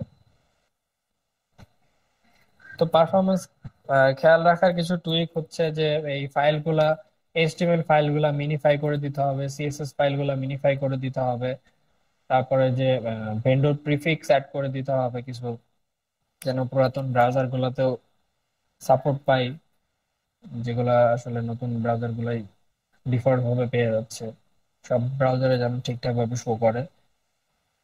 তারপর হচ্ছে ইমেজ গুলার সাইজ গুলাকে মাথায় রাখতে হবে, বেশি বড় হলে আমাদের সাইটের পারফরমেন্সে কমে যাবে আর কি, লোড হতে অনেক সময় লাগবে। ব্যাকগ্রাউন্ড সাইজের ক্ষেত্রে, ব্যাকগ্রাউন্ড ইমেজের ক্ষেত্রেও সেম।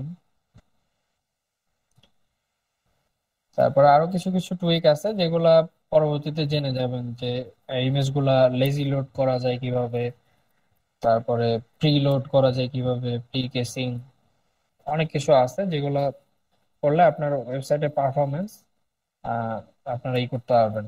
তারপরে ডেভ টুলসে দেখবেন যে লাইট হাউস অডিট বা অডিট নামে একটা অপশন আছে, সেখান থেকে আপনারা লাইট হাউস অডিটটা করতে পারবেন। সেটা করার মাধ্যমে আপনাদের ওয়েবসাইটের বর্তমান পারফরমেন্স কিরকম আছে সেগুলা একটা ডিটেলস একটা রিপোর্ট দিয়ে দিবে আপনাকে এবং সাজেস্ট করে দিবে কোথায় কোথায় ইমপ্রুভমেন্ট দরকার।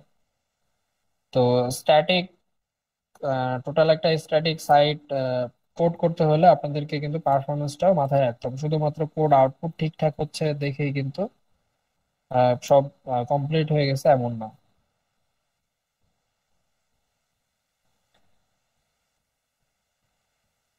বুঝতে পারছেন? জি ভাইয়া। জি ভাইয়া। আচ্ছা, তো এরপরে আরো কিছু কিছু ব্যাপার আছে যেগুলো শিখতে হবে। সেটা হচ্ছে যে একটু নোট করে রাখতে পারেন, পরবর্তীতে যদি কেউ ফ্রন্ট এন্ড নিয়ে কাজ করতে চান তো আহ, এই টার্ম গুলা বা এই ল্যাঙ্গুয়েজ গুলা আপনাদেরকে একটু শিখতেই হবে। মানে অ্যাটলিস্ট বেসিকটা রাখতে হবে এবং টুকটাক কাজ করতে হবে কিছু। তো সেটা হচ্ছে যে সাস শিখতে হবে, এসসি এসএস বা এসএসএস যেটা আর কি। এসিএসএস হচ্ছে সিএসএস এর মতোই। সিএসএস এ কিছু লিমিটেশন আছে, সেটা হচ্ছে সাস দিয়ে আমরা দূর করতে পারি, তবে সাস কিন্তু ব্রাউজারে ডিরেক্ট সাপোর্ট করে না, সব ব্রাউজারে ডিরেক্ট সাপোর্ট করে না। আর সাস হচ্ছে ওয়েবের ল্যাঙ্গুয়েজ না, সিএসএস এর একটা প্রি প্রসেসর। তো সাসটা শিখতে হবে। তারপরে হচ্ছে এইচটিএমএল আর একটা প্রি প্রসেসর আছে পপুলার, সেটা হচ্ছে এইচএএমএল। তো এটাও এইচটিএমএল এর মতোই লেখা হয়, এইচটিএমএল এর কাজ করে, কিন্তু একটু সংক্ষেপে এবং ফাস্টার লেখা যায়। তো হ্যামেলটা শিখে নিবেন পরবর্তীতে। তবে এইগুলা প্রি প্রসেসর গুলা শেখার আগে আপনাদের অবশ্যই এই যে এইচটিএমএল সিএসএস এগুলার একটা ফার্ম একটা নলেজ লাগবে, পরবর্তীতে আপনারা এইগুলা শিখবেন। আচ্ছা, তো এরপরে হচ্ছে হ্যামেল। হ্যামেলের পরে এইচএএমএল এর পরে আছে আপনাদের আহ আচ্ছা, ও সরি, সিএসএস এর একটা নেমিং কনভেনশন আছে, সেটা হচ্ছে বিইএম, ব্লক এলিমেন্ট মডিফায়ার। এই টার্মটা শিখতে হবে বা জেনে রাখতে হবে, অ্যাটলিস্ট ইউজ না করলেও কিভাবে কাজ করে।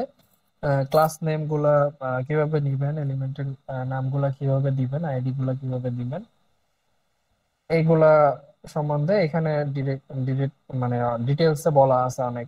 ব্লগ পোস্ট পাবেন বা ইউটিউবে ভিডিও পাবেন এগুলোর ব্যাপারে। আচ্ছা, তো তারপরে হচ্ছে এইচটিএমএল সিএসএস গেল। এরপরে জাভাস্ক্রিপ্টের জন্য জাভাস্ক্রিপ্টের বেসটা খুব ভালো হওয়া লাগবে। মানে জাভাস্ক্রিপ্টের বেস যদি খুব ভালো হয়ে যায় আপনার, তখন দেখবেন যে অন্য ফ্রেমওয়ার্ক বা অন্য কোনো প্রোগ্রামিং ল্যাঙ্গুয়েজ শিখতে কিন্তু আপনাকে আর বেশি কষ্ট করতে হবে না। যে কোনো একটা প্রোগ্রামিং ল্যাঙ্গুয়েজ ভালোভাবে শিখলেই আপনার কিন্তু অন্য প্রোগ্রামিং ল্যাঙ্গুয়েজ গুলো শিখতে অনেক ইজি হয়ে যাবে। তো এক্ষেত্রে যেহেতু ওয়েবে আমরা কাজ করব, জাভাস্ক্রিপ্ট আমাদের অবশ্যই প্রয়োজন। তো জাভাস্ক্রিপ্টটা ভালোভাবে শিখবেন। তারপরে হচ্ছে জাভাস্ক্রিপ্ট দিয়ে বেশ কয়েকটা প্রজেক্ট করবেন এবং এরপরে জাভাস্ক্রিপ্টের অবজেক্ট ওরিয়েন্টেড যে প্রোগ্রামিংটা আছে, যে প্যাটার্নটা আছে, সেই প্যাটার্নটা ফলো করবেন। আর শুধুমাত্র জাভাস্ক্রিপ্টের জন্য না, অবজেক্ট ওরিয়েন্টেড প্রোগ্রামিংটা হচ্ছে মানে সবগুলো প্রোগ্রামিং এর জন্যই খুব গুরুত্বপূর্ণ এই কনসেপ্টটা। অবজেক্ট ওরিয়েন্টেড প্রোগ্রামিং কনসেপ্টটা সবসময় ফলো করার চেষ্টা করবেন পরবর্তীতে।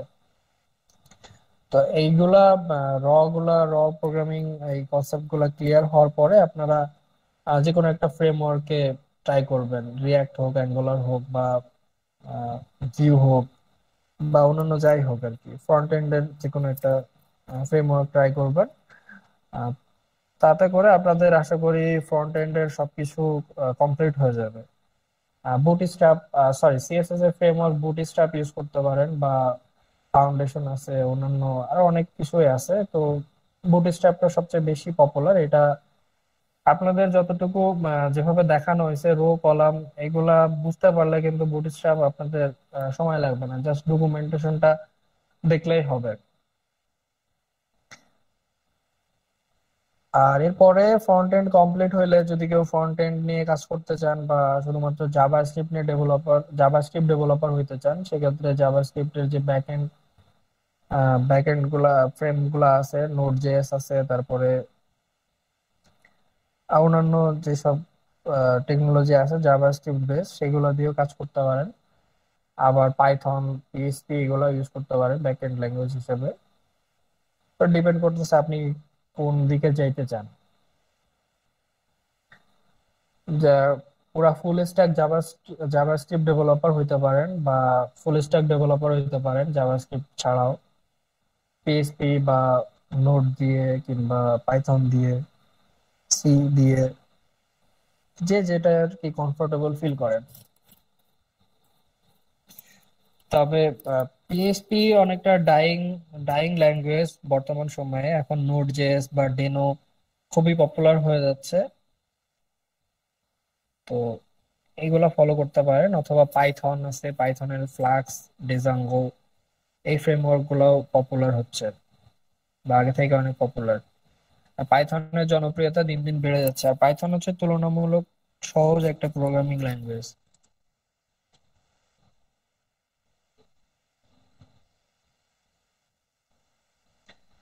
আর যারা পিএইচপি ওয়ার্ডপ্রেস এগুলো শিখতে চান তারা শিখতে পারেন পিএইচপি থেকে ওয়ার্ডপ্রেস, তারপরে লারাভেল বা পিএইচপি দিয়ে আগে কিছু প্রজেক্ট করে নিবেন, তার পরবর্তীতে ফ্রেমওয়ার্ক গুলোতে ডাইভ করবেন।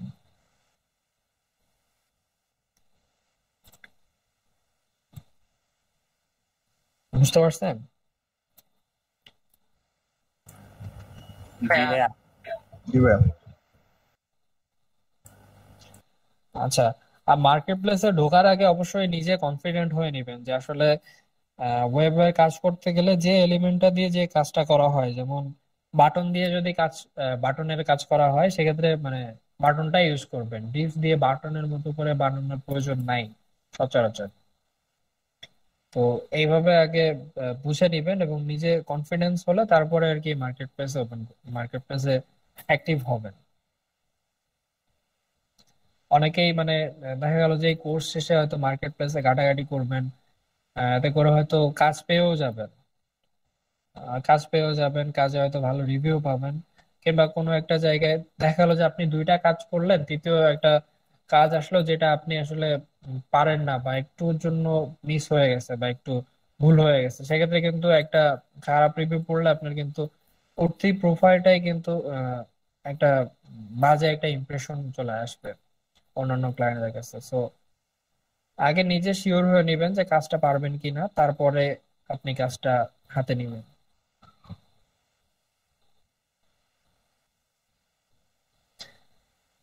আপনাদের কাছে একটা রিকোয়েস্ট করতেছি যে কাজের প্রতি মানে কনফিডেন্ট না হলে মার্কেট প্লেসে ঢোকার দরকার নেই। কারণ কাজ পেয়ে গেলেন, আপনি কাজটা উঠাইতে পারলেন না, আলটিমেটলি কিন্তু আপনার লস হইলো, কিন্তু কমিউনিটি বেসড হিসাবে কিন্তু টোটাল লসটা কিন্তু আমাদের দেশেরই হইলো।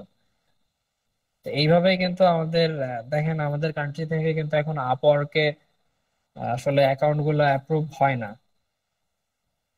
আগে কিন্তু সচরাচর মানে আহ, লগ ইন করলেই বা সাইন আপ করলেই কিন্তু হয়ে যেত, অ্যাপ্রুভ হয়ে যেত। এখন কিন্তু অ্যাপ্রুভ হয় না, অনেকের হয় অনেকের হয় না। তো এটা কিন্তু এই যে আমাদের মার্কেট রেপুটেশন খারাপ হয়ে গেছে কিন্তু এইসব কারণেই। অনেকে আছে কাজ নিছে, হ্যাঁ হ্যাঁ পারবো পারবো বলে কাজ নিছে, কিন্তু কাজের নামে কাজ দিতে পারে নাই, জমা দিতে পারে নাই, সঠিক সময়ে জমা দিতে পারে নাই, বা ক্লায়েন্টকে হয়তো ঘুরাইছে। ক্লায়েন্টের বাজেট ছিল $10, তার কাছ থেকে হয়তো চাপ দিয়ে $100 আদায় করছে। তো এইসব আহ, মানে ছোট ছোট কারণ একসাথে জমা হইতে হইতে কিন্তু আলটিমেটলি দেখেন আপওয়ার্ক আপওয়ার্কের মতো একটা মেইন স্ট্রিম মার্কেট প্লেস থেকে কিন্তু পুরো বাংলাদেশটাই বঞ্চিত। তো এই ব্যাপারগুলো কিন্তু মাথায় রাখতে হবে যে আপনি কাজ পারতেছেন না, এটা আপনার জন্য যেমন ব্যর্থতা হচ্ছে, প্লাস টোটাল কমিউনিটির জন্য কিন্তু মানে বাইরে কিন্তু আপনি থাকতেছেন না, আপনি থাকতেছেন, আপনি পুরো একটা দেশকে রিপ্রেজেন্ট করতেছেন। সো এইসব ব্যাপারগুলো একটু মাথায় রাখবেন প্রফেশনালি যখন কাজ করবেন। আর কাজ করার সময় একটু প্রফেশনালিজম আনবেন। যেমন আপনার ক্লায়েন্ট যদি বলে 12টার মধ্যে সাবমিট করতে হবে, তার মানে কিন্তু আপনার সবকিছু 12টা 59-এ রেডি থাকার কথা, জাস্ট 12টা বাজলেই যেন আপনি সাবমিট করতে পারেন। আপনি এভাবে ট্রাই করবেন না যে 12টা বাজার পরে আপনি সবকিছু রেডি করবেন।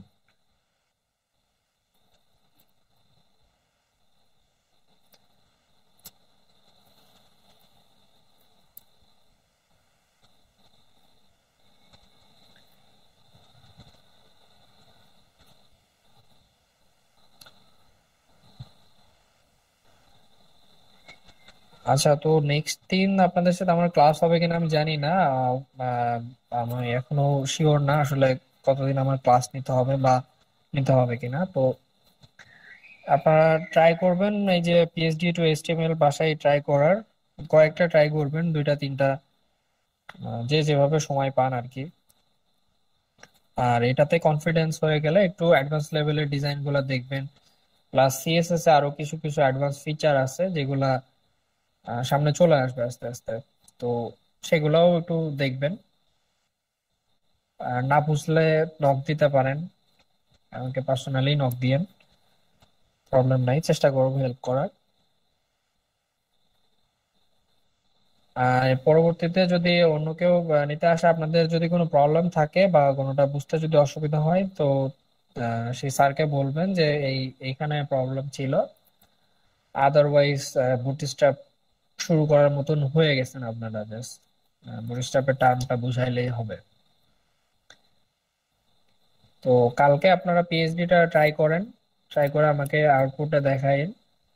পিএইচডি ইমেজটা দেখাবেন আর আপনার অ্যাকচুয়াল আউটপুটটা দেখাবেন।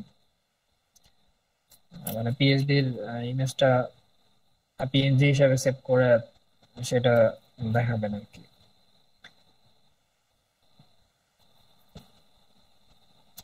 বুঝতে পারছেন? জি ভাইয়া। জি ভাইয়া। স্যার জি ভাইয়া বুঝছি। হ্যাঁ বলেন। স্যার রেসপন্সিবল ক্ষেত্রে যদি স্যার আমরা রেসপন্সিভের ক্ষেত্রে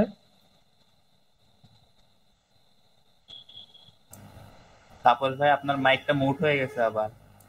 আচ্ছা স্যার শুনে যেতেছে। হ্যাঁ হ্যাঁ বলেন। স্যার রেসপন্সিবল ক্ষেত্রে যখন আমরা স্যার মিডিয়া করি ব্যবহার না করি, শুধু যদি আমরা কোডিং স্টাইলটা পারফেক্ট ভাবে করতে পারি, তাহলে কি স্যার আমাদের ভালো হবে স্যার, রেসপন্সিভ হবে।